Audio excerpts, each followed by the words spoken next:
महाकाल के सभी भक्तों, माताओं, बहनों व सभी बंधुओं को मेरा सादर प्रणाम।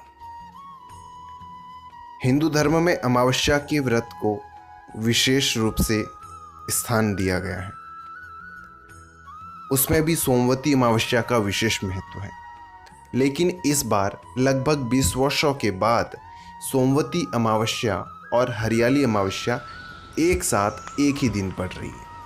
और उससे भी बढ़कर लगभग 45 वर्षों के बाद ऐसा अद्भुत संयोग हो रहा है कि श्रावण के सोमवार के दिन सोमवती अमावस्या और हरियाली अमावस्या पड़ रही है। इस कारण इस दिन का विशेष महत्व हो जाता है। तो सभी श्रद्धालुओं को प्रयत्न करके इस दिन व्रत करने का प्रयास करना चाहिए। वैसे यह दिन सुहागिन महिलाओं द्वारा पति की दीर्घायु के लिए, व्रत रखने के लिए और पूर्वजों की आत्मा की तृप्ति के लिए, पिंडदान के लिए और काल सर्प दोष निवारण पूजा के लिए भी जाना जाता है। आइए जानते हैं व्रत की वह विधि जिसे अपनाकर महिलाएं अपने व्रत को सही ढंग से पूर्ण कर सकती हैं। इस दिन तीर्थ स्थानों पर स्नान का विशेष महत्व है, विशेषकर गंगा स्नान का। परंतु जो लोग गंगा स्नान या तीर्थ स्नान नहीं कर सकते हैं या नहीं जा सकते हैं, वे किसी भी अन्य नदी या सरोवर तट पर स्नान कर सकते हैं। लेकिन यदि नदी और सरोवर की भी उपलब्धता न हो तो घर पर ही रहकर सूर्योदय से पूर्व उठकर जल में गंगा जल मिलाकर स्नान कर सकते हैं और साथ में तीर्थों का और नदियों का आह्वान करें।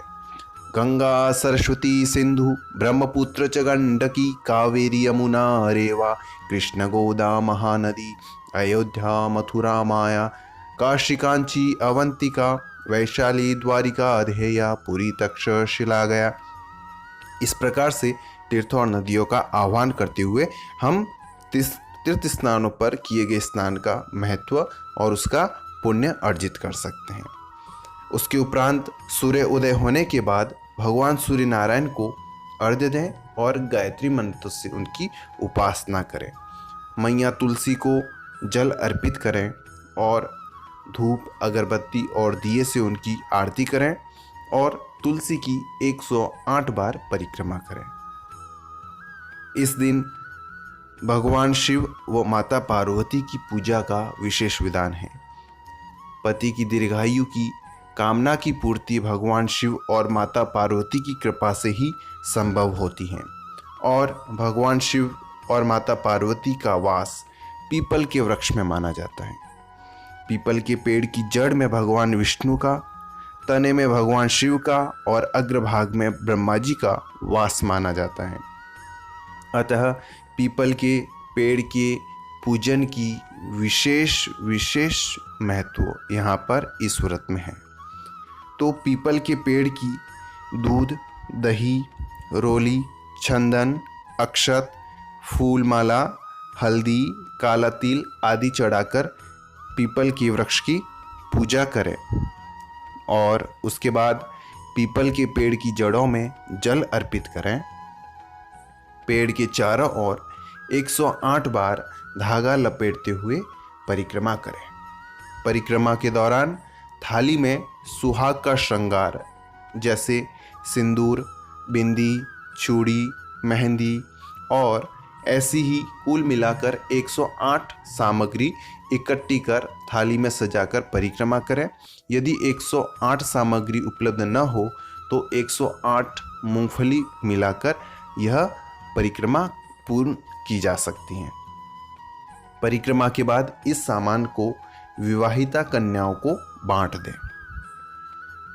हो सके तो पूरा दिन मौन रहकर व्रत करें। मौन रहकर व्रत करने से इस व्रत का पुण्य कई गुना बढ़ जाता है। घर में रुद्राभिषेक अगर संभव है तो करना अति उत्तम है, अन्यथा भगवान शिव और पार्वती की प्रतिमा की पूजा अर्चना करें और भगवान शिव के नामों का जाप करें। उसके उपरांत सोमवती अमावस्या की व्रत कथा सुने और पति के दीर्घायु होने की कामना करें।